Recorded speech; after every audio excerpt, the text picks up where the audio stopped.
అటుకులతోటి ఏదైనా తాలింపు చేసుకోవాలన్నప్పుడు ఇలాగా ఎగ్‌తో కలిపి ఒక మంచి బ్రేక్‌ఫాస్ట్ కానివ్వండి, లేదంటే లంచ్ లేదా డిన్నర్ ఇలా ఏదైనా కూడా చాలా సింపుల్‌గా చేసేసుకోవచ్చనమాట. చాలా బావుంటుంది.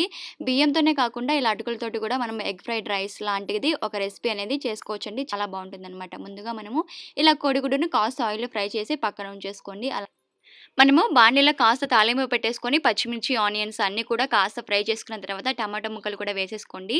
అలాగే కొద్దిగా సాల్ట్ వేసుకున్నట్టయితే ఇవన్నీ కూడా మనకి త్వరగా సాఫ్ట్ అయిపోతాయన్నమాట. ఇందులో మనము పచ్చిమిర్చి వేసేసుకున్నాం కాబట్టి కాస్త కారం పొడి కూడా వేసేసుకొని మనము వీటన్నిటిని కూడా కొద్దిగా ధనియాల పొడి, గరం మసాలా అన్నీ కూడా వేసుకొని మగ్గించుకున్న తర్వాత మనము ఇందులో ముందుగా ఫ్రై చేసి ఉంచుకున్నటువంటి కోడిగుడ్డు అలాగే అటుకుల్ని కాస్త నీటిలో వాష్ చేసుకొని వేసేసుకోవాలి నీళ్లు లేకుండా. ఇలా అటుకులు, కోడిగుడ్డు వేసుకున్న తర్వాత మనము 5 నిమిషాలు అలా లో ఫ్లేమ్‌లో ఉంచుకొని మగ్గించుకున్నట్టయితే చాలా టేస్టీగా ఉంటుంది. అటుకులు కోడిగుడ్డు తాలింపనేది ట్రై చేయండి.